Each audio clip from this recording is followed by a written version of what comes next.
अस्सलाम वालेकुम नाजरीन, मैं तुहाडा मेज़बान जामा फिज़ुल्ला खंबड़ा ते तुसां दे पियो HK TV 70 ते अज सारें दी रही थींदी पई ते नाल साडा पुत्र शज़ेब अहमद साहब जेह्ड़ा ना ओह् वाटरी दे विच वड़ गए न ते उंदा इक पौधा है अंबें दा चिट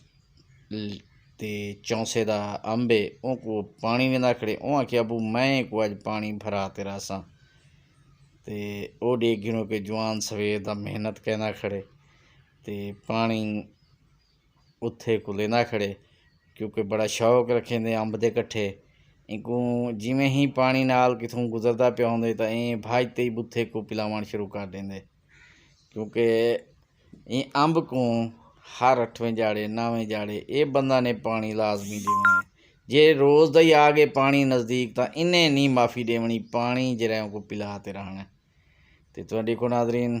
शुदा मेहनत करना खड़े अपने बुत्थे की खातिर ते असांखे मेहनत क्यों नाज़रीन को दिखाऊं कि साडा पुत्र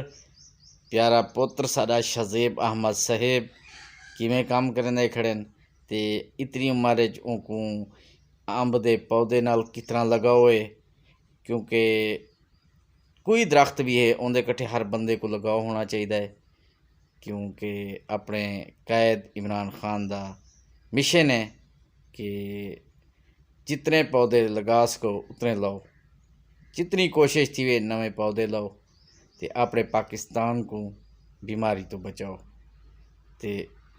इहदे विच जज्बा देखो बच्चे का कि हूँ पौधे को सवेर का पानी लेने खड़े तो तुहाको भी चाहिए है कि अपने जितने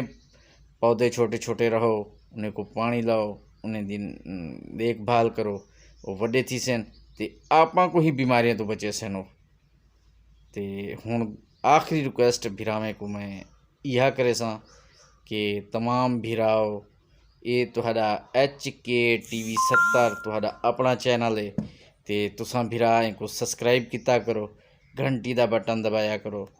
क्योंकि ये तुहाडा अपना चैनल है ते तुहां भिरावें दी मेहरबानी है, शुक्रिया है जो असा को इतने तक घेना आयो। ये तुसां भिरावें दा प्यार ही है जो HK TV 70 बहुत ज़्यादा तादाद डिठा वेंदे ते बहुत लोग इन प्यार करेंदे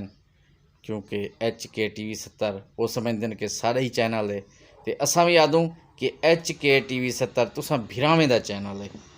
ते तुसां भिरा मेहरबानी कैसो इनको सब्सक्राइब ते घंटी का बटन दबा छुड़ेसो ते शज़ेब अहमद साहब की वीडियो तो आपको किमें लगी है ये कमेंट से ज़रूर दसेसो जो साडा पुत्र काम कर